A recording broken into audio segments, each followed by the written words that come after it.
네, 여기서 르네상스 전체 부분 한번 우리가 리뷰하는 시간을 갖도록 하겠는데요. 그래서 제가 시간마다 띄웠던 그 슬라이드들 이렇게 그냥 어, 별로 예쁘지 않게 그냥 슬라이드에다 다시 담아서, 왜냐면 녹음을 해야 되기 때문에 이렇게 진행하도록 하겠습니다. 먼저 6월 30일 날 10시에 기말고사 보도록 하고요. 중간고사에 비해서 다른 점은 10점 배점이 더 많이 더 생겼다는 거죠. 그래서 그 10점은 주관식으로 문제가 나가도록 하겠습니다. 그래서 우리 르네상스 쭉 한번 리뷰를 하고 주관식 그에 해당하는 세 문제를 제가 드리면은요, 그 문제 중에서 여러분이 그 답변을 하시고자 하는 그 내용을 그날 오셔서 주관식의 형식에 맞게 여러분의 목소리로 잘 답안을 작성해 주시면 될 것 같아요. 네. 자, 르네상스 시대 한번 쭉 보자면요. 제가 그 시대 배경이랑 시대의 일반적인 특징 얘기를 했었죠. 그거는 이 음악을 이제 이해를 좀 돕기 위해서 얘기를 했었던 거고, 가장 르네상스의 키워드는 다시 고대 그리스 로마의 문화의 재생과 부활이었고, 또 인문주의 운동으로 또 연결을 시킬 수 있죠. 그래서 중세의 그런 신중심 세계관에서 탈피를 하자라는 것이 이 시대의 모토였던 것 같고요. 그것에 영향을 받은 르네상스 음악의 특징을 보자면요. 르네상스 음악은 다성음악의 전성기라고 할 수가 있어요. 그래서 나중에 뭐 여러 8성부, 10성부까지도 가기도 하지만 일반적으로 4성부, 다성음악이 일반화되었던 그런 시대로서 아카펠라라는 연주 방식이 상당히 대표적으로 특징하고 있습니다.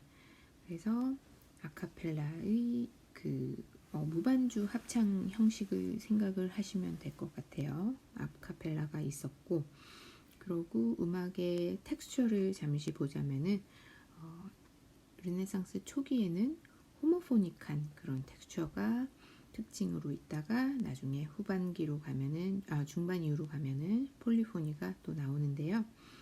컨셉을 조금 보자면 호모포닉 같은 경우는 한 성부가 중심 선율로 이제 담당을 하고 있고, 다른 성부나 성부들은 그걸 이제 화성적으로 뒷받침을 해주는 그런 형식을 호모포닉이라고 얘기를 하죠. 그래서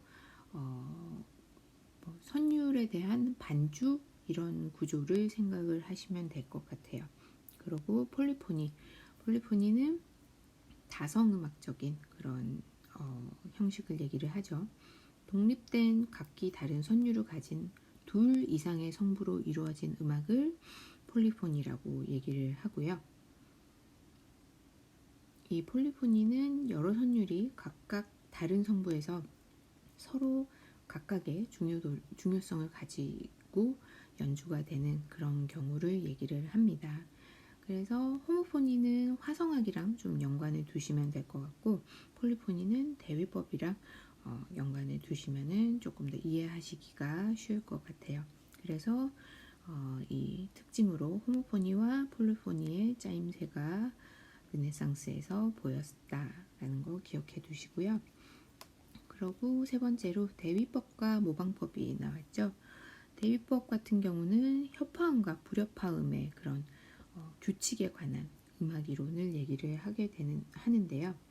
15세기 초부터 발달을 하면서 대위법이 이제 나왔었고, 그리고 그 대위법 이후에 또 모방법이 나오게 되면서 한 성부가 선율을 먼저 시작을 하고, 그 선율을 또 이제 다 연이어서 받는 그런 작곡 방법을 모방기법이라고 했었습니다.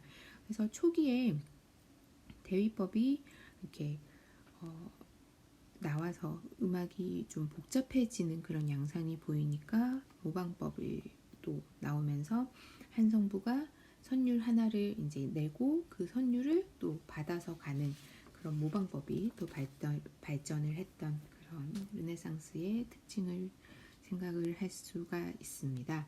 그리고 네 번째로 보자면은 르네상스에 있어서 음악가들이 직업과 관련해서 그들이 또 많은 후원을 받고 그 후원에 힘입어서 여러 또 음악 활동을 하면서 여러 나라들을 통해서 얻은 음악적인 영향이 서로 복합적으로 연관을 가지는 그런 배경을 또 특징을 크게 잡을 수 있어요. 그래서 음악에서 그런 특징 좀 이따 한번 우리 보도록 하고요. 우리 중세에도 얘기했던 워드 페인팅이 르네상스 음악에서 상당히 큰 특징으로 자리 잡고 있습니다. 인문주의 영향으로 시가 상당히 많이 발전을 하면서 이 시를 어떻게 음악적으로 잘 표현을 하느냐에 관심이 상당히 쏠렸었고 그와 함께 이제 발달을 했던 게 워드 페인팅, 가사 그리기의 기법이었죠.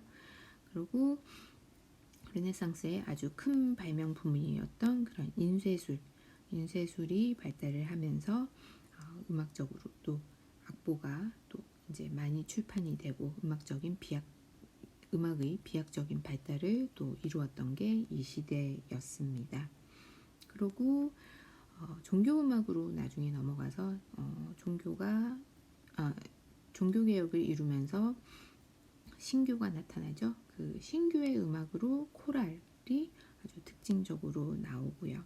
그리고 또 개인적으로 활동하는 음악가들이 르네상스 시대부터는 발전을 하기 시작을 했어요. 그리고 세속음악이 이탈리아에서는 마드리갈이 대표적이었고 프랑스에서는 샹송이 또 대표적이었던 세속음악이 많이 성행했던 시대가 르네상스 시대였겠죠. 그리고 또 악기의 발달을 얘기를 할 수가 있습니다.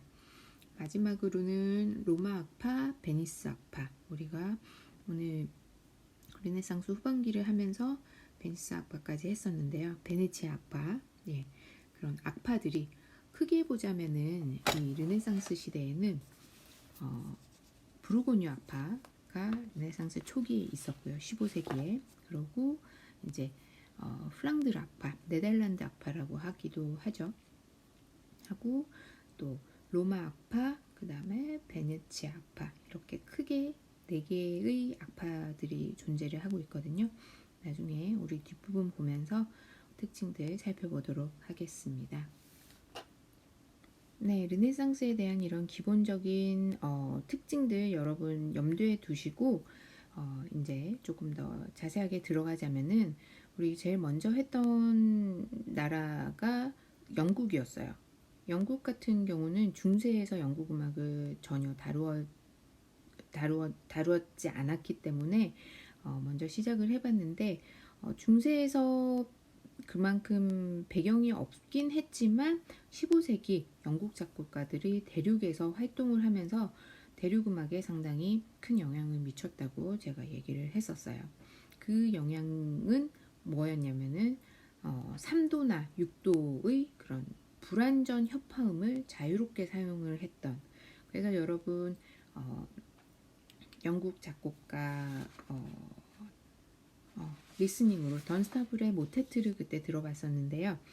들으시면은 상당히 화음적으로 지금의 우리가 다루는 이런 화성적인 면이랑 상당히 흡사하다는 생각 하셨을 거예요.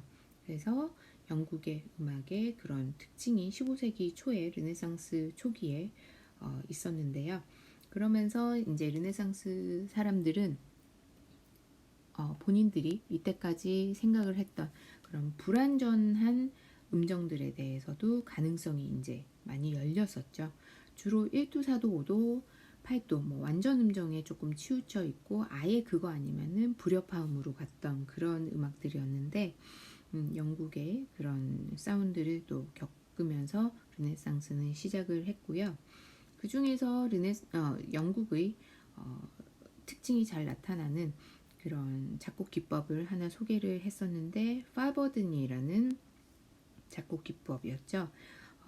즉흥 다성양식 기법이라고 생각을 하시면 돼요. 상당히 영국 음악이 우리가 이렇게 르네상스를 쭉 다 보고 나니까 영국 음악이 상당히 많이 발전을 했다는 거를 여러분 느끼실 거예요. 그래서 영국이 가지고 있는 그런 즉흥 기법의 그런 아이디어가 대륙으로도 넘어와서 포브르동, 가짜 베이스라는 그런 방식으로 즉흥 연주 방식이 또 생기기 시작했죠. 그래서 여러분 포브르동은 꼭 외워두시길 바래요. 그래서 포브르동은 파버드는 그냥 영국에서 포브르동을 이제 만들게 한 그런 아이디어였다. 영국의 즉흥 다성 양식 기법이었다라고 정도만 생각하시면 되고요. 포브르동은 르네상스에서 여러분 꼭 생각을 하셔야 될 그런 키워드예요. 그래서 이 포브르동은 중간에다가 즉흥 성부를 집어넣죠. 그래서 중간 성부를 즉흥해 넣고, 그리고 위에는 맨 윗성부에는 단성성가를 집어넣고, 그렇게 해서 결국에는 나오는 그런 삼성부의 하모니가 3화음의 1전이형으로 나오는 그런 형태를 보여줍니다. 그래서 지금 뭐 3화음 1전이, 2전이 이렇게까지는 여러분 모르셔도 되겠지만 포브르동은 가짜 베이스라는 말을 하는데, 르네상스 초기에 나왔던 즉흥 연주 방식의 한 그 형태였다라는 거 생각하시고, 이 포브르동의 효과는 화성적으로 상당히 풍부한 화성을 자아낼 수 있는 그런 장치였다라는 걸 생각을 해 주시면 좋을 것 같습니다. 그래서 이러한 또 영국의 특별한 이런 작곡 기법을 대륙에다가 소개했던 인물은 던스타블이라는 인물이었었죠. 던스타블은 모테트 작곡에 상당히 우수한 그런 재능을 보였던 작곡가입니다.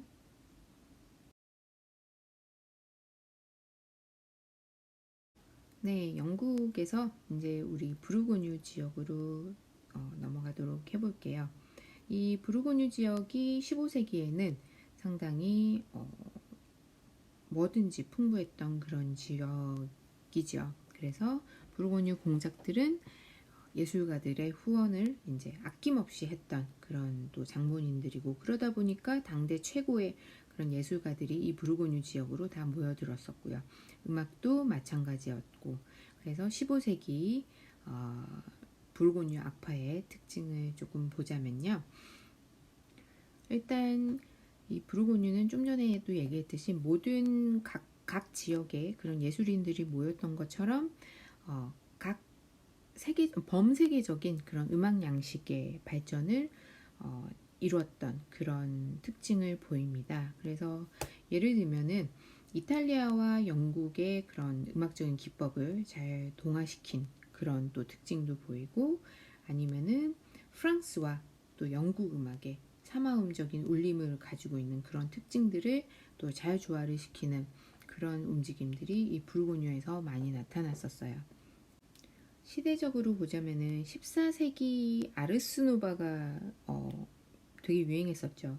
그 아르스노바의 전통에서 이제 벗어나서 이탈리아와 영국의 기법을 또 잘 조화시켜서 그 다음 시대인 플랑드르 악파로 잘 넘기게 할 수 있는 그런 또 아주 유연성을 보인 특징이 이 부르고뉴 악파에서 보입니다.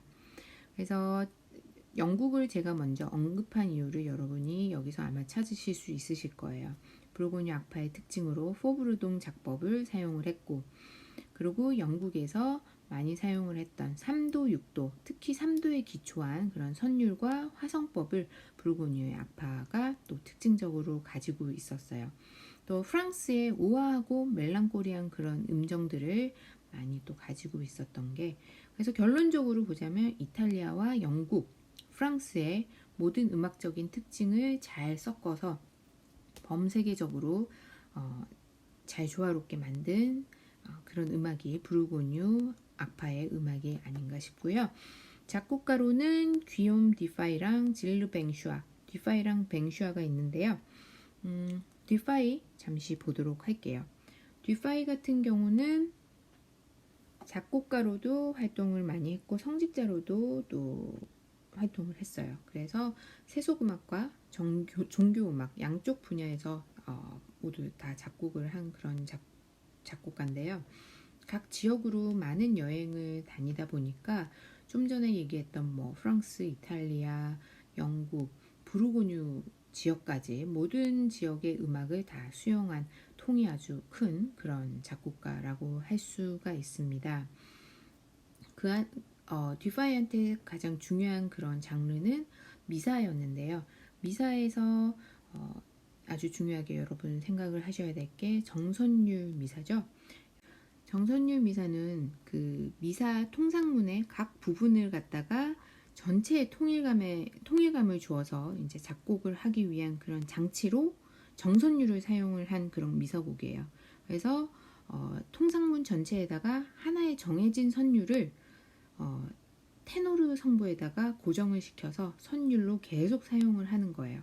그래서 곡 전체의 통일감을 성취하는 그런 방법을 준 것이 정선율 미사, 칸투스 필무스 메스라고 하죠. 그래서 여러분 조금 그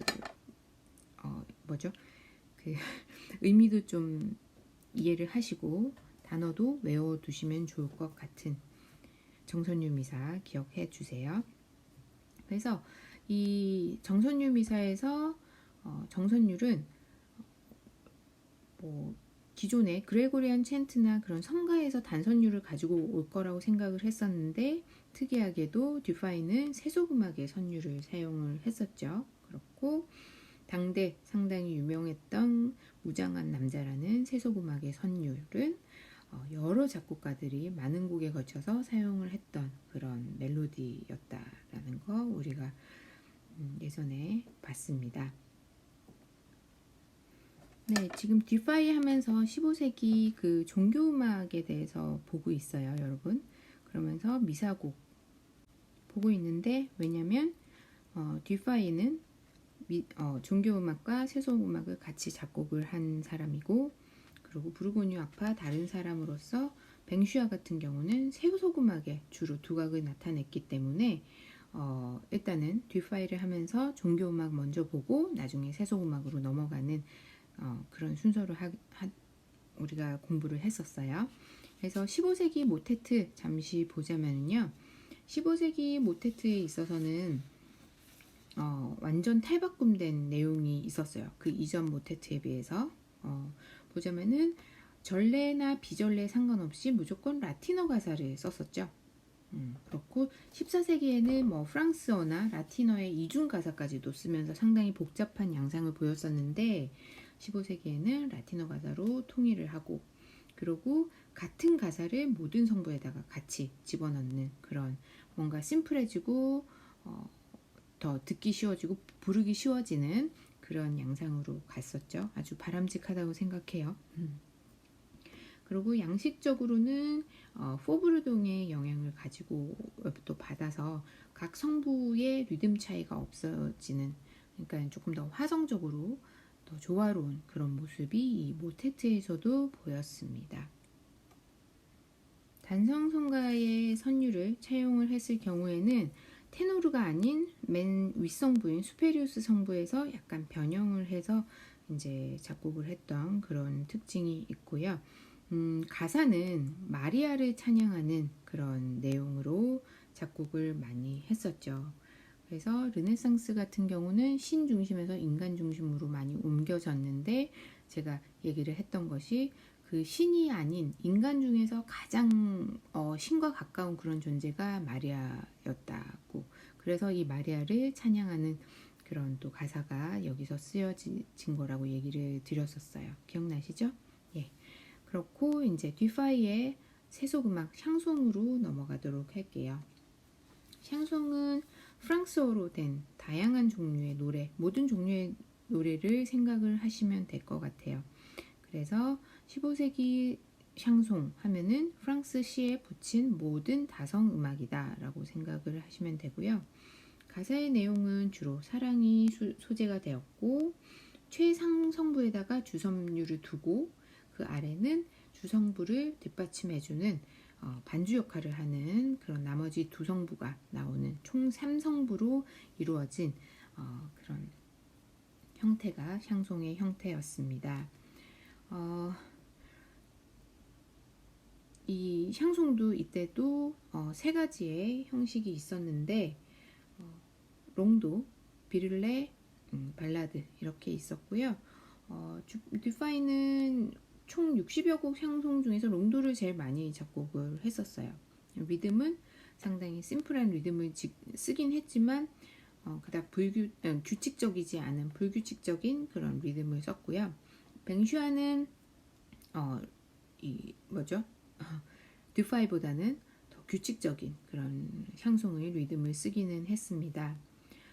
그래서 이 불규칙적인 리듬과 연결을 해서 얘기를 하고 싶은 것이 듀파이 같은 경우는 가사에다가 이렇게 많이 포커스를 주지는 않았어요. 여러분 일반적으로 생각을 하면 가사의 전달을 위해서는 리듬이 상당히 정확하게 가야 돼요. 그죠? 그런데 리듬이 불규칙적으로 간다는 얘기는 가사의 의미 전달보다는 음악적인 내용에 조금 더 중점을 두었던 사람이 듀파이라고 생각을 하시면 될 것 같아요. 그리고 부르고뉴 악파의 또 대표적인 인물로 뱅슈아 잠시 보자면요. 뱅슈아 같은 경우는 듀파이에 비해서 거의 궁정에만 있었어요. 그래서 평생 궁정음악가로 필리프 3세의 궁정음악가로 계속 있으면서 전혀 다른 나라와도 교류가 없었기 때문에 주로 세속음악을 작곡을 하면서 3도 음정으로 많이 구성된 아름다운 주선율을 많이 중점을 주면서 작곡 활동을 했던 사람이 뱅슈아입니다.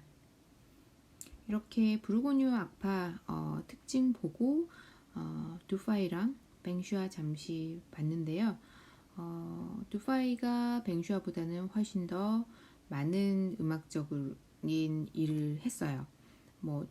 뱅슈아 같은 경우도 샹송에 상당히 많은 영향력이 미치긴 했지만 듀파이는 르네상스의 그런 이념이랑 좀 더 맞아떨어지는 작곡가가 아닌가. 그리고 그 다음 세대한테도 영향을 또 끼치는 그런 인물이기 때문에 여러분 부르고뉴 악파에서는 귀염 듀파이 조금 잘 보시면 좋을 것 같습니다.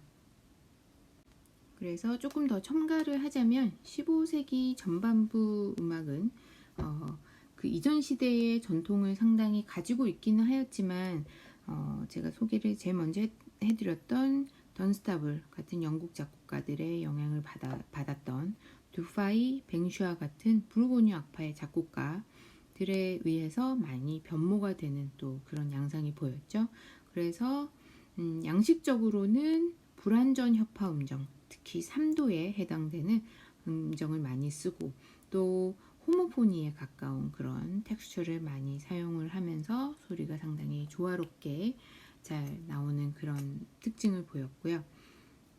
장르에 있어서는 14세기에 조금 종교음악이 많이 좀 쇠하여졌다면은 이 15세기에 다시 와서는 종교음악이 다시 좀 부상을 하는, 왜냐하면 14세기 같은 경우는 너무 복잡하고 너무 소수를 위한 그런 음악이었지만 15세기는 조금 각성의 그런 움직임이 있어서 가사도 조금 더 통일화시키고 음악의 구성 자체도 너무 복잡하지 않고 심플하게 조금 더 연주되기도 편하고 듣기도 편한 그런 음악으로 많이 되는 양상이 보였기 때문에 종교음악이 다시 부상하는 그런 또 움직임이 보였던 것이 15세기였습니다.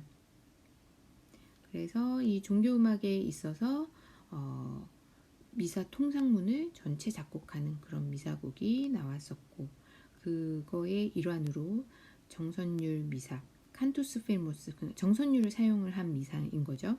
칸투스 필모스가 사용이 되었었고, 그리고 모테트의 경우는 여러 가지 언어로 막 난무하고 있었는데 그거를 라틴어로 통일화시키는 작업을 했다는 것을 구체적으로 얘기를 했고요. 세속음악에 있어서는 샹송이 가장 전 유럽에서 유행을 하고 있었던 시기가 이 시기였습니다.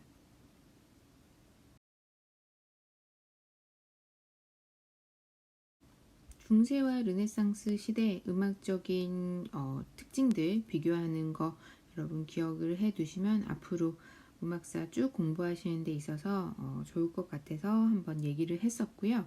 우리 플랑드르 악파로 넘어가도록 하겠습니다. 네덜란드 악파 아니면 플랑드르 아니면은 뭐 프랑코 플랑드르 악파, 플레미쉬 악파 여러 가지로 불리죠. 그래서 제가 여기서 다루고자 하는 그냥 용어는 플랑드르인 거고 네덜란드나 플랑드르가 나와도 같은 거라는 거 정도는 여러분이 앞으로 아시면 좋을 것 같습니다. 그래서 기억을 해 주시고요.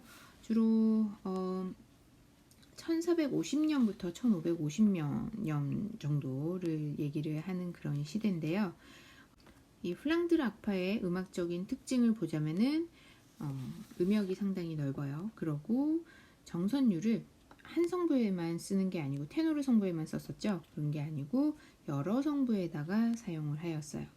그러면서 나왔던 거가 모방 기법이 나오게 되었어요. 모든 이제 그 정선율을 여러 성부에 사용을 할 건데 어떻게 사용을 하지? 그래서 처음에 사용했던 거를 잘 카피를 잘 해서 또 사용을 다른 성부에서 사용을 하자라는 그런 아이디어에서 이제 모방 기법이 이때 같이 잘 나오게 되었고요. 그러다 보니까 모든 성부는 이제 동등해지는 그런 테노르에서 더 이상 이제 테노르에서 머무르지 않고 벗어나는 비로소 제대로 된 그런 새로운 음악 양식이 나오는 움직임이 이 플랑드르 악파에서 보입니다. 플랑드르의 대표적인 작곡가들은 오케겜, 그리고 오브레우트, 조스갱 데프레, 조스갱이 있는데요. 먼저 우리가 오케겜 잠시 보도록 할게요. 오케겜은 르네상스 초중기를 같이 겪으면서 그 음악적 특징을 잘 가지고 가면서 본인만의 개성을 또 구축한 그런 작곡가인데 그의 미사에서 보면은 상당히 대위법적으로 독창성을 발휘한 그런 장르로서 가치가 보입니다. 앞에서 우리가 배웠던 칸투스 필무스가 이제 이동을 하게 되어 있죠. 제가 아까 플랑드르 악파의 특징에서 두 번째를 얘기를 했던 그런 아이디어랑 같은 건데요. 정선율을 테노르에만 두지 않고 다른 성부들로 이제 이동시키는 그런 기법을 썼었어요. 그래서 미그랜트 칸투스 필무스를 사용을 했고 그러다 보니까 또 정선율을 변형하는 아이디어도 사용을 했던 것이 오케겜입니다. 그리고 또 미사에서 아주 특징적으로 봐야 될 것이 카논을 사용을 잘 했는데요. 네덜란드 카논이라고 그래서 네 가지 종류의 네덜란드 카논을 사용을 했었는데요. 먼저 카논의 종류 잠시 보자면 악보와 함께 보시자면 먼저 엄격 카논, 스트릭트 카논은 원래 나왔던 카논을 이제 몇 마디 뒤에 똑같이 이제 반복을 하는 그런 캐논을 얘기를 하고요. 인버전 카논 같은 경우는 완전 다른 그러니까 반대 방향으로 진행하는 캐논을 만든 것이고 또 리트로그레이드 카논은 역행 카논이라고 그래서 처음에서부터 끝까지 시작을 했으면 끝에서부터 처음으로 시작하는 완전 순서가 바뀌는 그런 캐논을 또 작곡을 하였어요. 그리고 마지막으로 맨주레이션 카논이라고 하는 카논은 아예 템포가 다른 카논을 동시에 집어넣는 그런 네 가지의 기법을 사용을 해서 카논을 작곡을 한 작곡가입니다. 이 오케겜의 작품 중에서 가장 중요하게 생각을 할 수 있는 작품이 미사 프롤라치오눔이라고 소개를 드렸었는데요. 중요하게 이 곡은 음표 간의 그런 비율을 가지고 작곡을 하였었던 그런 곡이죠. 그래서 정선율은 사용하지 않았고요. 대신에 이 곡 전곡에 이중 카논을 사용을 함으로써 각 악장에다가 통일성을 부여하는 그런 장치를 마련을 하였었어요. 그런 또 미사 프롤라치오눔을 잠시 보았고요. 오케겜의 모테트로 넘어가자면요. 주로 모테트는 낮은 음역에서 작곡을 하면서 마리아를 찬양하는 그런 가사를 썼었는데 일정한 패턴은 찾아볼 수가 없었어요. 그래서 그냥 오케겜 하면은 여러분 미사에다가 포커스를 맞추시면 좋을 것 같아요. 그렇지만 또 오케겜이 뭐 아예 미사에만 종교음악에만 너무 심취를 했냐 그거는 아니고 세속음악도 또 작곡을 했었습니다.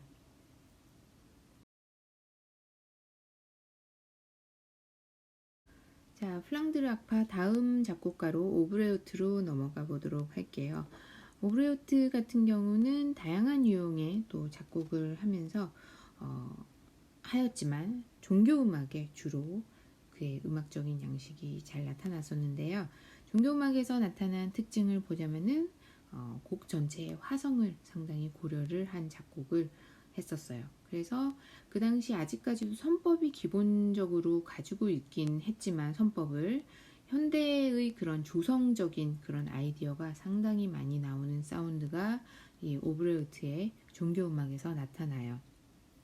그런 특징을 보이고 있고 미사의 경우는 뭐 선율의 다양성을 보이는 또 특징 정선율을 2개 이상을 차용을 하면서 한 곡에다가 쓰는 그런 또 나름의 응용법을 또 보입니다. 그리고 오브레우트가 또 모방 기법을 사용하는 모습도 보였었어요.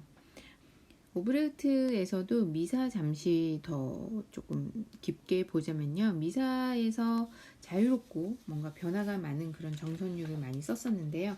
정선율을 취급하는 방법은 이렇게 각 악장마다 정선율을 아예 전체로 통으로 사용을 하는 경우나 아니면 가지고 있던 정선율을 이렇게 부분 쪼개서 사용을 하는 그런 방법도 있었고 2가지 이상의 정선율을 같이 또 사용하는 방법 아니면은 모방 기법을 사용을 해서 정선율을 하나를 계속 가지고 가는 이어서 가는 그런 방법 아니면은 원래 리듬을 조작하는 그런 쉼표로서 리듬을 조작하는 그런 정선율을 또 취급하는 방법 5가지 정도가 있었는데요.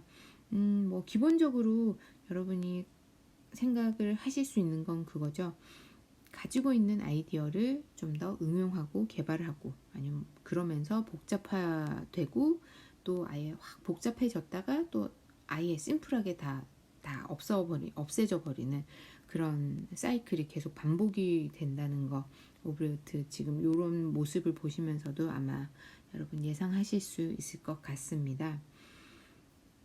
아이고 오브레우트 세속음악 같은 경우는 사성부 향송을 주로 작곡을 했었어요. 하지만 아주 특이하게도 세속음악에서 향송임에 불구하고 불어를 사용하지 않고 네덜란드 가사를 작곡을 했어요. 상당히 독특하죠. 그거는 여러분 조금 기억을 해주시면 좋을 것 같습니다. 그러면서 형식상으로는 자유로운 형식을 쓰고 모든 성부에다가 동등성을 부여하는 그런 플랑드르 악파의 특징을 또 이 세속음악에서 보였었어요. 자, 그리고 플랑드르 악파에서 가장 중요한 인물이라고 할 수 있는 조스갱 데프레를 보겠는데요. 자, 그의 음악적인 특징 보도록 하겠습니다. 제일 먼저 아까 플랑드르 악파의 특징이라고 할 수 있는 모든 성부를 동등화시킨 그런 작업을 했죠. 그래서 테노르 위주의 작곡에서 이제 각 성부의 특징을 고루 부여를 하면서 폴리포니적인 그런 텍스처를 만들어내는 특징을 보였습니다. 그리고 가사에 있어서 음악이 가사의 분위기를 잘 표현할 수 있도록 인문학적인 발상이죠. 음악이 가사의 분위기를 잘 표현할 수 있도록 가사의 중요성을 부여하는 그런 또 특징이 보였습니다. 세 번째로 오케겜이나 오브레트의 영향으로 모든 성부에 이제 모방 기법을 적용을 시키면서 전곡에다가 통일성을 부여하는 그런 작업을 했었는데요. 이러한 과정을 모방 기법의 체계화라고 얘기를 하도록 하겠습니다. 그리고 네 번째로 조스갱 데프레는 다양한 그런 곡들을 작곡을 하였어요. 그래서 뭐 18곡의 미사곡, 개별 미사 악장도 작곡했고, 모테트도 작곡했고, 세속 노래도 작곡했고, 예, 그거는 그래도 특징 중에 하나로 알아두시면 좋을 것 같고요. 그리고 가사 그리기를 했죠. 워드 페인팅을 하면서 아까 제가 가사의 중요성을 부여를 했다는 거를 5번째, 5번 가사 그리기랑 연관을 시키시면 아주 좋을 것 같아요. 그래서 그런 특징이 또 보였고요. 또 가사 그리기와 같은 맥락으로 좀 봐주시면 좋을 것 같은데요. 죄송해요. 무지카 레제르바타라는 특징이 있습니다. 가사를 마치 생생하게 뭐 눈앞에서 보듯이 표현하는 음악이라는 그런 의미로서 가사의 의미, 가사가 가지고 있는 의미를 함축시킨 그런 음악을 하였다. 그런 특징을 가지고 있다는 거가 또 이 조스갱의 하나의 또 특징이 되고요. 마지막으로 제가 모테트를 떼서 얘기를 했는데요. 이 모테트에서 조스갱의 음악적인 특징이 가장 많이 볼 수 있는 그의 그런 독창성과 예술성이 많이 발휘된 그런 장르인데요. 보자면은 모방 기법을 사용함에 있어서 상당히 이제는 체계적인 뭔가의 방법을 강구를 해냈어요. 그거가 모방 기점 기법이죠. 그래서 조스갱 데프레는 모방 기점 기법을 이제 모테트에서 사용을 한 것이 그의 마지막 7번째 특징. 여러분 이렇게 슬라이드 보시면서 제가 얘기하는 건 눈으로 같이 따라 내려가시면 좋겠는데요. 음악적인 특징 무지카 레제르바타가 6번이고 7번째로 모테트의 모방 기점 기법을 탁월히 구사 이 정도로 특징을 잡아주시면 좋을 것 같아요. 그래서 이 모방 기점 기법은 한 모티브가 있으면은 그거의 한 기점을 시작으로 각 성부에서 같은 그 포인트에서 또 시작을 차례대로 이루어지는 기법을 얘기를 하죠. 그래서 이 조스갱 데프레 이후 많은 작곡가들이 모방 기점 기법을 사용을 하여서 작곡을 한 그런 경우 많이 보셨죠? 네, 그렇습니다. 그리고 마지막으로 미사 같은 경우는 모테트에 비해서 그리고 다른 장르들에 비해서 훨씬 보수적인 그런 성향이 있었는데요. 그래서 뭐 다른 시도들은 별로 없었지만 새로운 시도를 한 그런 예로서 소제토 카바토 기법을 사용을 했었어요. 그래서 그 단어 또는 문장의 모음에서부터 그 음악적인 그 도레미파솔라시도 개 이름을 이제 유도를 해내서 그걸 가지고 멜로디를 만든 우리 지금 소제토 카바토 밑에 악보 보이시죠? 그런 아이디어를 미사에서 사용을 했었고요. 미사에서 별로 할 말이 없을 줄 알았는데 네, 미사의 작곡 기법이 하나 더 특징적으로 있었죠. 그래서 모방 미사, 패로디 미사라는 모방 미사의 그런 기법. 그 미사 작곡할 때 한 선율만 가지고 오는 것이 아니고 여러 성부나 아니면 뭐 특정한 주제, 화성 진행 그런 곡의 구성까지도 다 가지고 오는 그런 패로디 미사가 있었고 변형 미사. 변형 미사는 칸투스 필무스 그 선율이 정선율이 다른 성부로 옮겨 다니면서 장식되거나 이제 변형되어서 사용되는 그런 또 미사의 기법. 그리고 정선율 미사가 있었고 캐논 기법 미사. 그죠? 그래서 요 네 가지를 조스갱은 미사에 있어서 작곡을 그 기법을 사용해서 작곡을 하였다라는 거 생각을 해주시고요. 샹송, 그 세속음악의 작곡에 있어서도 또 조스갱 데프레는 능력을 보였었는데요. 3성부에서 6성부까지 매우 다성적인 그런 작곡을 하였었어요. 상당히 다성적인 특징을 가지고 있었고 대부분 형식상으로는 별로 구애받지 않는 자유로운 형식을 가지고 있었으면서 또 미사에서 썼던 그 카논 기법을 또 향송에서도 사용을 하는 그런 모습이 보였었습니다. 네, 이렇게 조스갱 데프레는 르네상스 시대에서 어쩌면 가장 중요한 그런 작곡가라고 할 수 있죠. 그래서 제가 기말고사 주관식에서 제가 아까 얘기했었죠. 1, 2, 3, 3개 중에서 여러분한테 하나를 택하여서 이제 주관식으로 작성을 하시기를 요청을 드렸었는데 1번이 조스킹 데프레의 특징, 음악적인 특징과 그의 다양한 음악적인 양식에 대해서 논하시오가 1번이 되겠습니다. 그래서 좀 전에 얘기했던 것들, 그리고 거기에서 여러분 조금 더 살 붙이실 것들 생각을 하셔서 주관식에서 이 조스킹이 마음에 드신다면은 주관식 문제 준비를 해주시면 좋을 것 같아요. 그래서 조스킹은 다시 정리를 하자면 르네상스 시대에 아주 가장 중요한, 어찌 보면은 그 중반으로 가는 그런 길목에 있는 그런 작곡가로서 중반 작곡가죠. 그러면서 르네상스 전체를 잘 기반을 마련한 그런 작곡가가 아닌가 생각이 됩니다. 그리고 이 네덜란드 작곡가, 플랑드르 작곡가 중에서 하인리 이삭, 그리고 피에르 드 라리, 그리고 장 무통 같은 작곡가들이 있었는데요. 그냥 이들이 그 당시 같이 활동하던 작곡가였다 정도만 기억을 그냥 하시면 좋을 것 같아요. 그리고 이 조스킹 데프레 이후의 작곡가들 보자면은 클레멘스 논파파, 공베르, 그리고 빌라르트 정도가 대표적인 인물들인데요. 이들은 조스킹 데프레가 잘 만들어 놓은 음악적인 기법을 계승하면서 또 서로 각자가 또 개발한 그런 장르들을 또 많이 읽어 나갔던 그런 작곡가들이었습니다. 그래서 여러분 이름을 들으시면은 대충 뭐 르네상스 작곡가였다, 아니면은 조스킹 데프레 근처의 작곡가들이었다, 서로 영향을 주고받았던 사이였다 정도만 아시면 좋을 것 같아요. 자, 이렇게 플랑드르 악파 봤고요.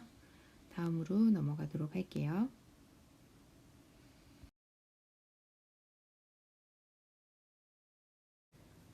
네, 조금 속도를 내도록 하겠습니다. 좀 전에 우리 봤던 플랑드르 악파의 음악어법이 상당히 15세기, 16세기에 보편적으로 사용이 되긴 하였지만 그거는 전문적인 음악가들한테 해당되는 얘기였고요. 이제 세속 노래가 훨씬 더 각 지역별로 이제 개발이 되어서 많이 사용이 되었던 그런 실정이었거든요. 그래서 우리가 가장 먼저 이탈리아서부터 각 세속음악의 민족적인 그런 어법에 대해서 한번 짚고 넘어가도록 할게요.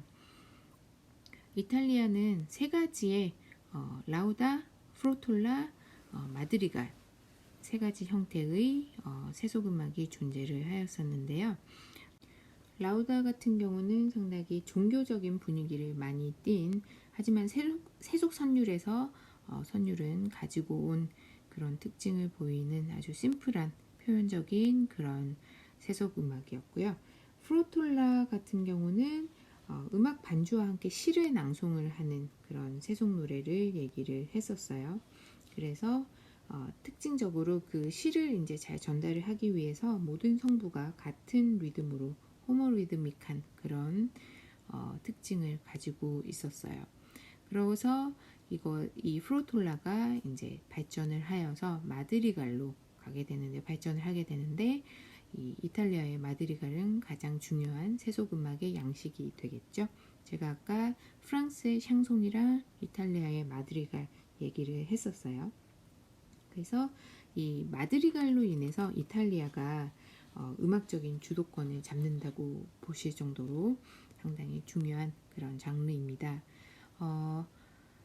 후렴구가 없는, 리토르넬로가 없는 통지어 형식으로 가지고 되어 있고요. 내용은 이제 자연을 묘사하는 그런 내용이나 아니면 사랑을 읊는 그런, 주로 페트라르카의 시를 사용을 한 그런 세속음악이에요. 세속음악임에도 불구하고 아무래도 문학적으로 상당히 어려움이 있었기 때문에 주로 이 마드리갈도 귀족이 많이 향유를 했었습니다. 그리고 음악적으로도 4성부에서 10성부 상당히 많은 성부까지 커버를 하면서 음악적으로도 조금 더 전문적인 그런 어느 정도 귀족의 그런 음악적인 교양이 또 필요로 했던 것이 이 마드리갈이었어요.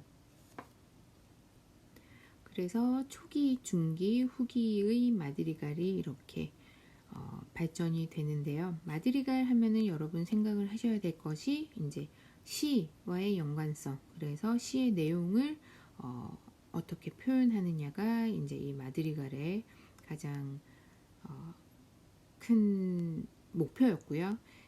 그거에 따라서 이제 작곡가들이 많이 곡을 작곡을 하는 그런 활동을 보였다를 연관을 지어주시면 좋겠습니다. 그리고 프랑스로 넘어갈게요. 프랑스 같은 경우는 이제 샹송이 파리 샹송이라는 그런 장르로 발전을 많이 하였었는데요. 상당히 리드믹하고 또 가볍고 빠른 그런 음악을 샹송을 가지고 있었어요. 그래서 이탈리아의 마드리갈과 좀 비교를 해보자면 프랑스의 샹송은 리듬 쪽으로 조금 더 많이 발전이 되어 있었고 마드리갈은 그 가사를 표현하기 위한 선율적인 그런 부분에 조금 더 포커스가 맞춰져 있었다라고 생각을 하시면 좋을 것 같습니다. 마드리갈의 작곡가는 마렌지오 제수알도 몬테베르디 이렇게 있고 샹송의 작곡가로는 셀미시, 자느깽 이렇게 정도가 대표적인 인물들이라고 그냥 들으시고 아시면 좋을 것 같아요. 그렇고 프랑스의 샹송 말고 에르드꾸르라고 궁정의 노래라고 하는 또 이제 궁정에서 오락을 즐기기 위한 음악의 장르가 하나 더 있었죠. 그래서 그거는 따로 엑스트라로 프랑스에서 그 세속음악의 장르가 하나 더 있었다는 거 기억을 해주시기 바랍니다. 독일로 넘어갈게요. 독일은 15세기에 이제 독자적인 양식을 발전을 시켜서 다성 리트가 생겨났죠. 그래서 이 다성 리트가 르네상스 시대 세속음악의 한 장르였다. 독일에서 그 정도만 아시면 좋을 것 같습니다. 영국으로 넘어가서는 영국은 아무래도 또 영국은 섬이다 보니까 이 세속 노래가 늦게 이제 뜨는 그런 경향이 보였고요. 영국에서도 마드리갈이 나오게 되어요. 이탈리아의 영향을 받아서. 하지만 영국에서는 또 다른 마드리갈의 특징이 있는데 전체적으로 훨씬 더 경쾌해졌다고 생각을 하시면 좋을 것 같아요. 이탈리아 마드리갈에서 다뤘었던 반음계 사용 기억하실 것 같은데요. 리스닝에서 제수알도가 작곡한 괴로움으로 죽게 내버려도 여러분 리스닝 리스트 아마 제가 따로 2차 리스닝 리스트에 넣을 건데요. 어쨌건 반음으로 상당히 무겁게 시작을 하죠. 그런 느낌은 전혀 영국 마드리갈에서는 찾아볼 수가 없습니다. 대표적으로 몰리가 이제 그런 경쾌한 마드리갈의 대표 인물이고, 그리고 영국에서 세속음악의 한 가지 더 장르라고 하면 에어가 있죠. 에어 같은 경우는 루트나 비올 반주로 불려지는 독창곡을 얘기를 하고요. 존 다울랜드가 이 에어의 또 대표적인 작곡가로서 그런 좀 마드리갈과 경쾌한 마드리갈과는 또 다른 표현에 좀 더 섬세하고 우울한 그런 표현을 한 그런 작곡가라고 할 수 있습니다. 그리고 마지막으로 스페인으로 왼쪽 아래로 내려가서 스페인으로 잠깐 갈게요. 스페인은 로만세 그리고 비안시코라는 그런 세속 노래 두 장르가 있었고요. 네, 여기까지 르네상스 시대의 세속음악 16세기 세속음악 정리를 해보자면은 세속음악이 16세기에 다 많이 유행을 하였는데 주로 궁정에서 오락이나 여흥을 위한 아니면은 문학적인 그런 표현을 위한 세속음악이 많이 발전을 하였었고, 또 한편으로는 그 부르주아 계급의 급성장으로 아마추어 음악인들이 이제 많이 등장을 하는 그런 계기가 이 세속음악을 통해서 이루어졌었어요. 그리고 각 나라별로 지역별로 그 특성과 부합하는 그런 세속음악들이 또 많이 만들어졌었고요.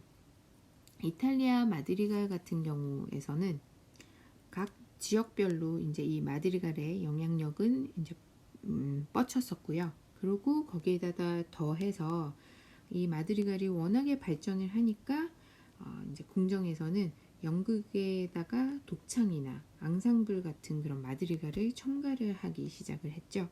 그래서 17세기에 오페라까지 탄생을 하는 그런 예고를 또 남기는 그런 움직임이 보였었습니다.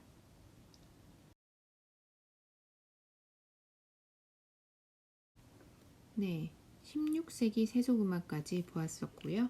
그리고 이제 다시 종교음악으로 좀 돌아와서 1517년 이제 종교는 개혁을 단행하게 되었어요. 그래서 신교와 구교로 나누게 되는 그런 움직임이 보였는데요.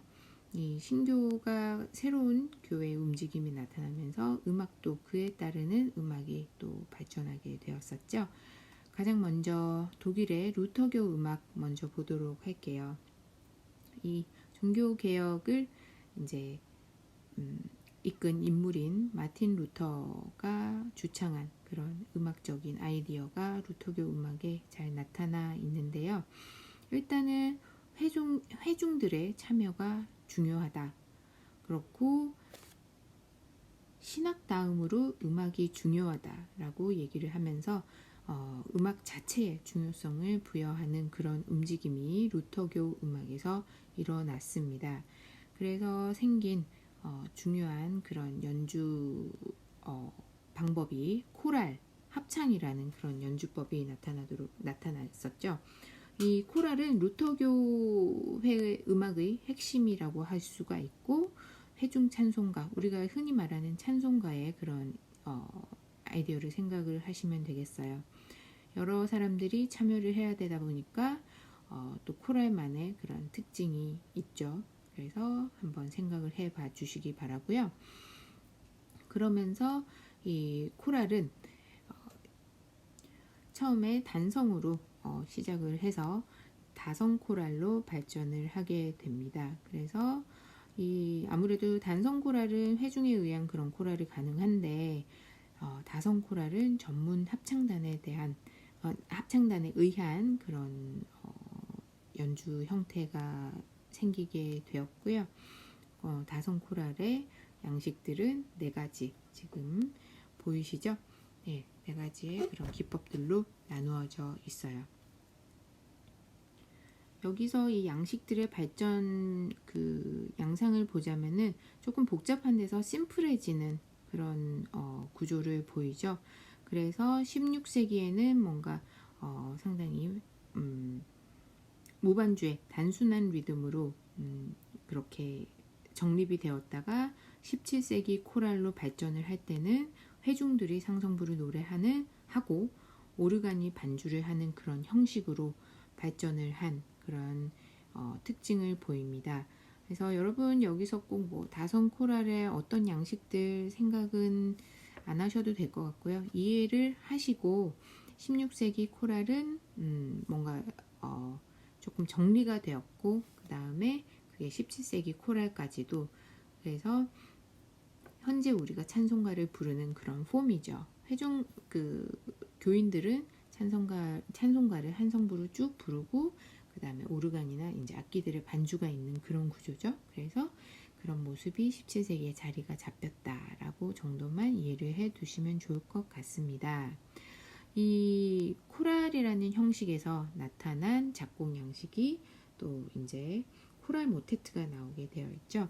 그래서 그 좀 전에 봤던 양식 중에서 3번째 양식, 코랄 선율을 테너르에다 두고 다른 성부를 수직 화성적으로 이제 두면은 코랄 모테트가 생기게 되었는데요. 심플하게 코랄의 그런 아이디어에다가 모테트의 모방적인 이제 그런 방법을 더 첨가하는 그런 방법이라고 생각을 하시고 이해를 하시면 좋을 것 같습니다.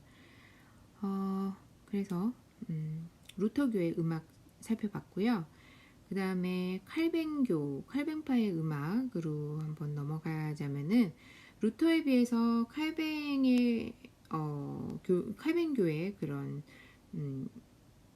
음악과 교리는 훨씬 더 좀 더 스트릭트 했었어요. 그래서 그런 영향이 음악에서도 나타나서 칼뱅교에서는 교회 음악과 일반 음악의 구분을 상당히 강조를 하면서 시편만을 음악으로 허용을 하는 그런 특징이 보였어요. 그래서 나왔던 음악이 살터, 그죠?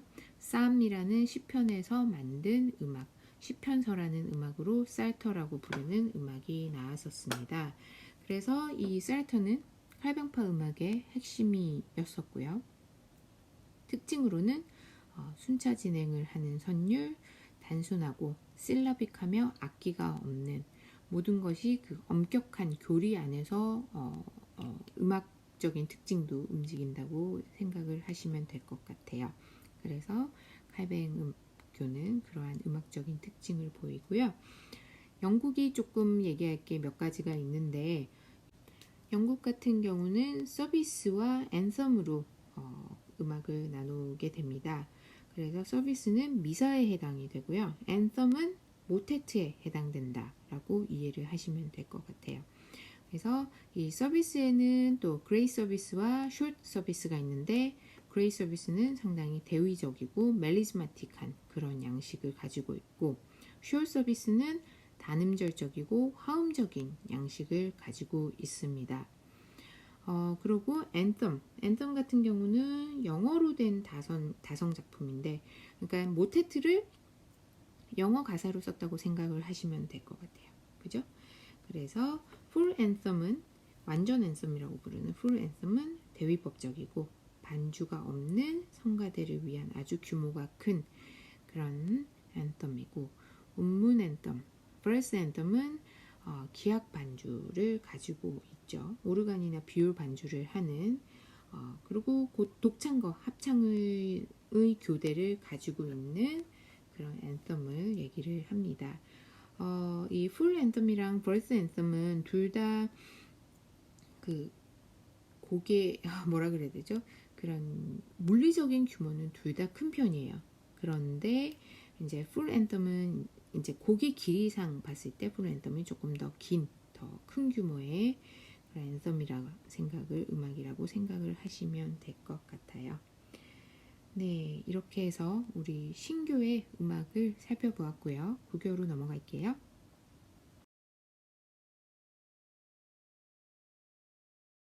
네, 카톨릭 음악, 두교 음악에서 제가 트리엔트 공예에는 그 기존의 교회 음악에 대한 교회 자체에 대한 우려를 이제 얘기를 하면서 얘기를 했었고요.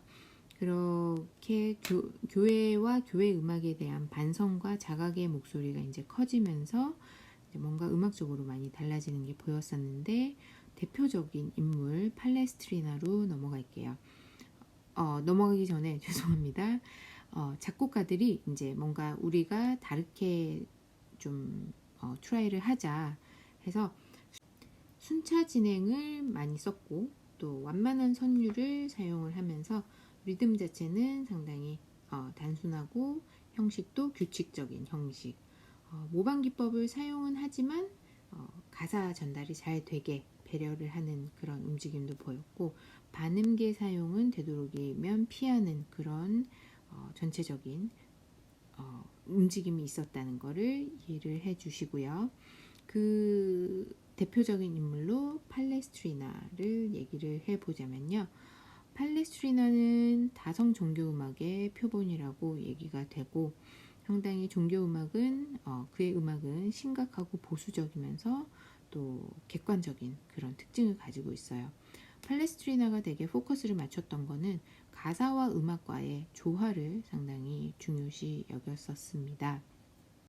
그래서 팔레스트리나 음악의 특징을 보자면요. 플랑드르 악파의 모방 대위법적인 양식을 기본으로 깔고 있었어요. 특히 미사에서는 더 그랬고, 그러면서 가사의 정확한 전달을 중시했던 그런 인물이고, 반응계주의를 또 회피한 그런 특징 있는 작곡가입니다. 그래서 팔레스트리나를 여러분이 르네상스 그 시대의 종교개혁 이후 구교의 음악의 특징으로 생각을 하시고 이해를 해주시면 좋을 것 같아요. 그렇게 해서 이 팔레스트리나를 봤고, 팔레스트리나와 동시대인들로서 빅토리아 라수스, 그리고 영국의 작곡가 버드가 있었습니다. 여기서 라수스를 잠시 보자면요. 라수스는 모테트 작곡에 상당히 뛰어난 그런 중요한 종교음악 작곡가였는데, 그러면서 세속곡도 많이 작곡을 한 작곡가예요. 특징을 보자면은 프랑드르 악파의 대위법도 사용을 했고, 이탈리아의 그런 특징적인 화성과 또 베네치아 악파의 화려함, 그리고 프랑스가 가지고 있는 생동감 있는 그런 음악, 또 독일의 진지함, 모든 그런 각 나라별 지역별 음악적인 특성을 다 가지고 있는 아주 능력 있는 작곡가였었습니다. 이 라수스 아니면 라쏘라고 저는 사실 배웠거든요. 라쏘의 경우도 마찬가지로 저 팔레스트리나랑 같이 가사에다가 훨씬 더 무게를 많이 실어둔 그런 작곡가였습니다. 여기까지 본 그 르네상스 후기의 그 구교 음악에 해당되는 이런 음악 악파를 우리가 로마 악파라고 얘기를 해요.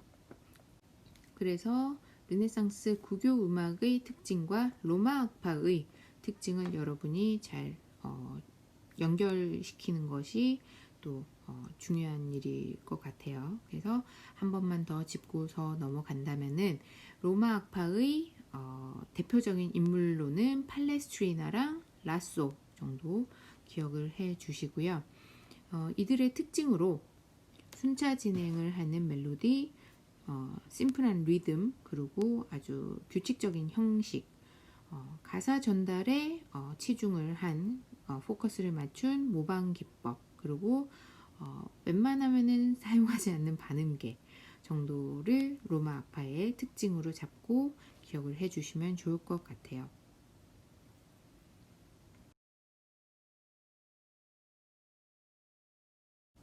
자, 르네상스 기악음악 우리 큰 굵직굵직한 것들만 한번 살펴보고 가도록 하겠습니다.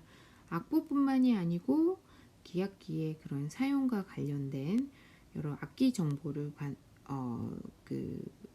악기 정보를 얘기하는 그런 책도 이 당시에 있었다는 거가 또 특징적이고요. 관악기의 사용이 르네상스 시대에는 아주 좀 많았다는 거, 그리고 대부분의 악기가 한 벌을 이루어서 패밀리를 이루어서 많이 사용이 되었다는 거가 이 시대의 기악음악과 연관 지어볼 만한 특징들이에요. 그리고 4가지 기악음악의 종류 중에서 첫 번째 성악음악에서 유래된 곡으로 깐초나와 리체르카레가 있죠. 깐초나는 샹송에서, 그리고 리체르카레는 모테트에서 유래가 된 그런 기악곡들이고요. 그리고 두 번째로는 춤곡, 춤곡이 또 기악음악의 한 장르로 또 있었죠. 그래서 이 춤곡들은 발전이 되면서, 독자적으로 발전이 되면서 이제 느리고 뭔가 위험 있는 그런 첫 부분, 그리고 빠르고 경쾌한 세 박의 그런 박을 가지고 있는 둘째 부분이 세트로 만들어져 가지고 발전을 했었어요. 그래서 이거가 나중에 알라망드와 쿠랑뜨로 발전을 하면서 바로크 시대 춤 모음곡까지, 그리고 실내 소나타까지 발전을 할 수 있는 그런 여지를 준 것이 또 르네상스의 기악 음악 중 춤곡이었습니다. 그리고 세 번째 장르로 즉흥곡이 있었죠. 그래서 즉흥곡은 다양한 연주 기법을 개발되게 해줬던 그런 장르였고, 여러 가지 즉흥 연주의 방법도 있었지만 그 중에서 그 한 가지 종류로 오르간 토카타가 있었죠. 그래서 오르간에 한 음을 계속 눈지르고 있고 위에 음은 다른 한 손은 이제 즉흥적으로 빠른 음표들을 막 쳐 나가는 그런 형식의 오르간 토카타를 설명을 했었습니다. 그리고 마지막으로 변주곡 형식은 다음 슬라이드로 넘어갈게요.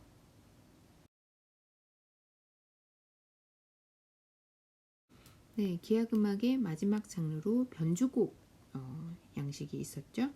그래서 이 변주곡 같은 경우는 베이스 선율에다가 기본적으로 계속 반복되는 선율을 썼었는데 그 선율은 빠반네에서 유래를 한 그런 선율들이었어요.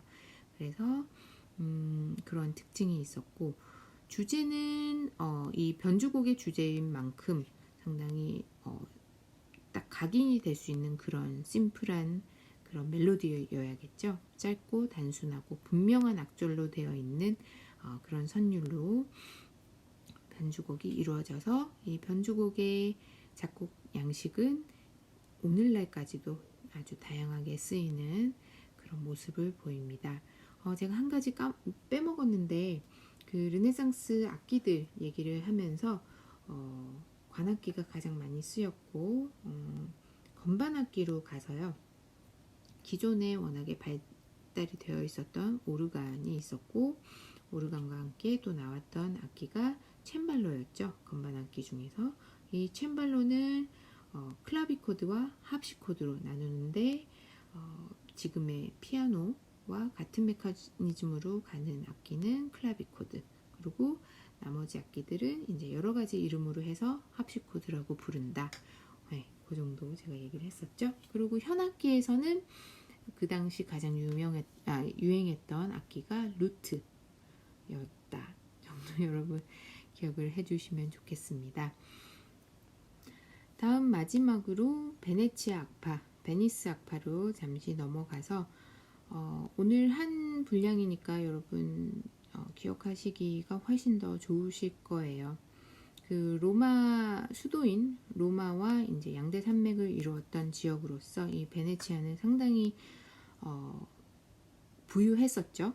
그리고 이 베네치아의 중심이었던 성마르코 성당은 그런 모든 문화의 활동의 중심으로서 모든 자원이 풍부했던 그런 공간이었습니다. 그래서 이 베네치아 악파의 대표적인 인물들은 빌라르트가 가장 이제 효시였고요. 그리고 안드레아 가브리엘리, 지오반니 가브리엘리 정도가 있었는데요. 베네치아 악파의 음악적인 특징을 보자면 성마르코 성당의 그런 이미지와 좀 부합되게 화려하고 장대한 음색을 내는 그런 특징을 가지고 있고, 하나 더는 음향의 대비를 상당히 잘 구현한 그런 특징을 보이죠. 그래서 또 호모포닉한 그런 텍스처를 가지고 있는 음악적인 특징을 보여서 이들의 이런 음악적인 양식은 그 이후의 세대인 16, 17세기 그리고 바로크 시대까지도 영향을 주는 아주 중요한 음악적인 자산을 가지고 있었습니다. 안드레아 가브리엘리는 그닥 특징적인 거는 없고요. 좀 전에 얘기했던 그런 베니스 악파의 음악적인 특징을 다 가지고 있었고, 그렇고 지오반니 가브리엘리로 넘어가서 지오반니 가브리엘리는 그 전에 자기 삼촌이 가지고 있던 음악을 대비를 두는 그런 음악적인 아이디어를 좀 더 세련되게 발전을 시킨 장본인이었고, 그리고 중요하게 피아노와 포르테 소나타라는 작품이요. 기억을 해주시면 좋을 것 같아요. 피아노와 포르테 소나타를 통해서 악기 편성을 지시를 처음으로 했어요. 그리고 강약을 이제 지시하는 다이내믹의 표시를 처음으로 지시했던 게 또 이 곡이었어요. 그래서 지오바니 가브리엘리는 뭐 다양한 좀 더 그런 족적을 남겼다라고 평가가 됩니다. 그리고 하나 더 성마르코 성당의 우리 그 도면을 보시면서 오르간 2대, 합창석 2개, 그리고 관현악석들도 몇 개 있었죠. 그런 걸 보면서 상당히 연주 단체들을 대규모화 시켰던 인물이 또 지오바니 가브리엘리였고요. 거기서 또 나왔던 작곡 기법은 폴리코랄 모테트, 다중 합창 모테트가 이 시대에 이 베네치아 악파에서 상당히 유행을 한 그런 작곡 형식이었습니다. 그러면서 자연스럽게 다시 베네치아 악파의 특징으로 올 수가 있죠. 그래서 상당히 이 다중 합창 모테트를 통해서 호모포닉한 그런 사운드가 상당히 잘 만들어졌을 테고요. 그리고 그런 웅장함과 화려함이 또 구현이 됐을 테고요. 그죠? 그리고 하나 더 음향의 대비를 잘 줄 수 있는 그런 음악적인 또 사운드가 만들어졌다는 거 한 번 더 리마인드를 해드릴게요. 그러면서 또 하나 더 소개를 해드릴 만한 작품은 지오반니 가브리엘리의 모테트 교회 안에서라는 그 곡은 그 정말 제목 그대로 그 성마르코 성당 그 내부를 생각을 하시면 될 것 같아요. 그 교회 안에서 서로 다른 음향의 대비를 상당히 잘 표현을 한 곡이에요.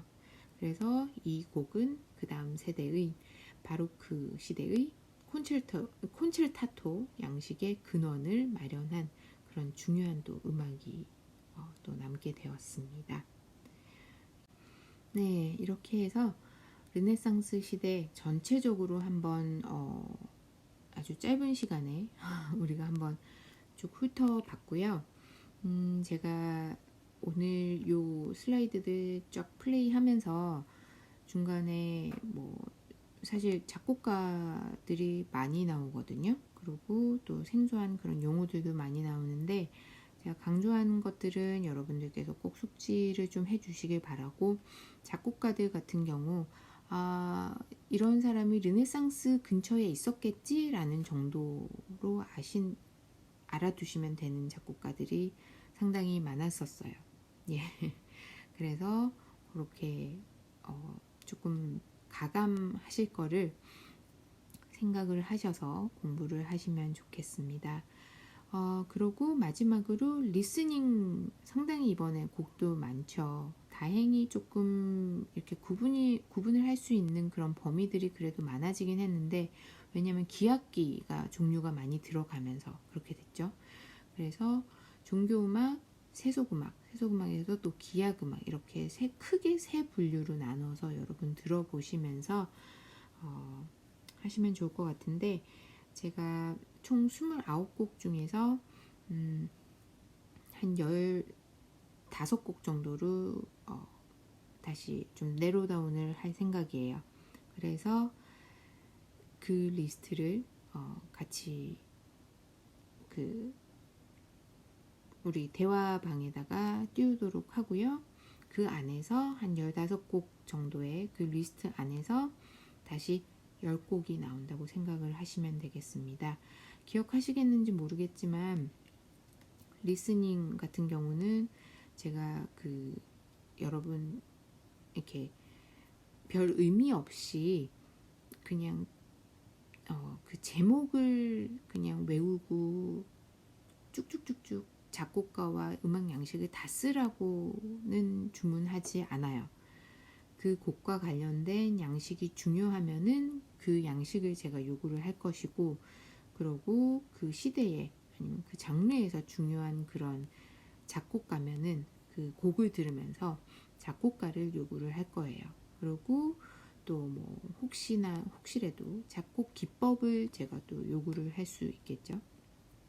그런 식으로 여러분 중간고사 쳐보셨으니까 중간고사 생각을 하시면서 리스닝은 잘 들어보시면서 공부를 하셨으면 좋겠고요. 그리고 중요한 포인트가 되는 단어들 마찬가지예요. 여러분이 꼭 데피니션을 정확하게는 모르셔도 일단은 그 제가 보기에다가 그 용어를 집어넣어서 다 나열을 해 놓을 거니까 어느 정도의 그 용어를 보시면은 떠오르는 그런 이미지 내지는 정확한 데피니션도 좋아요. 네, 그런 것들 생각을 하시면서 매치시키시는 거 생각을 하면서 공부를 해 주시고요. 그러고 예를 들어서 뭐라 그럴까요? 세속음악 중에서 이탈리아 세속음악의 세 가지 종류를 얘기를 하여라. 이런 거는 아마 나올 수 있는 가능성이 있을 것 같아요. 그죠? 그러고 플랑드르 악파의 대표적인 작곡가 2명 이상을 써라. 네, 이런 문제들은 기본 2점으로 나가는 문제들이에요. 그래서 여러분들이 쓰는 그 완벽한 답은 2점. 절반 이하로 맞추시면 점수가 0.5점 나가고요. 그런 식으로 1점 나가고, 네, 그런 식으로 진행이 될 거고. 그러고 제가 주관식 얘기를 아까 한 문제만 하다가 말았는데요. 네, 두 번째는 르네상스 종교개혁 이후에 나타난 신교 음악의 특징에 대해서 쓰시는 거 하나, 두 번째로 내고, 세 번째는 르네상스 시대 기악음악에 대해서 전반적으로 서술하여라. 이런 식으로 세 가지. 1번 조스갱에 관해서, 2번 신교음악. 신교음악이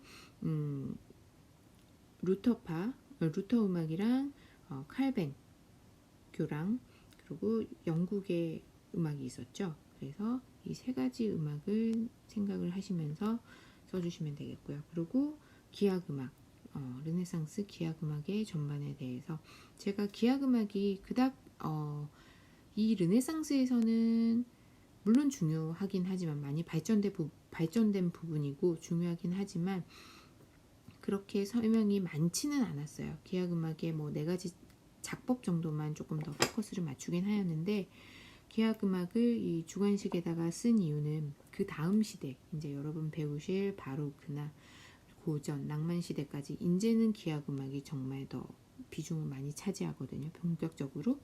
그래서 조금 더 연결하시기에 용이하시기에 하셨으면 해서 네, 기악음악까지 넣었으니까 1번 조스갱, 2번 신교음악, 3번 기악음악 이 3개 중에서 여러분이 2개를 택하셔서 제가 문제 미리 드리는 거예요. 이거 절대 놓치시면 안 될 것 같아요. 3가지 중에서 2개 고르셔서 다 여러분이 이해만 어느 정도 하시면은 쓰시는 거야. 조금 연습해 보시고 시험지에다가 작성을 하시면 되게끔 그렇게 준비를 해 주시기 바랍니다. 그리고 제가 나중에 이거는 따로 한번 공지를 올릴 건데요. 레포트 작성하셔서 기말고사 날 꼭 가지고 오셔야지 그 다음에 점수 이렇게 평가하고 하는데 차질이 없으니까 꼭 좀 부탁드리고요. 그리고 마지막 14주차 시 오늘 했던 그 기악곡과 베네치아 악파에 관한 노트 정리 간단히 하셔가지고 그것 또한 기말고사 그거는 레포트처럼 안 내셔도 되고요. 저한테 카톡 메시지나 이메일로 꼭 다음 주 6월 30일 그날까지 꼭 제출해 주시기 바랍니다. 여러분 수고하셨고요. 꼭 수업 들으시면서 궁금하신 거, 헷갈리시는 거 뭐든지 저한테 물어봐 주시길 바랄게요. 수고하셨습니다.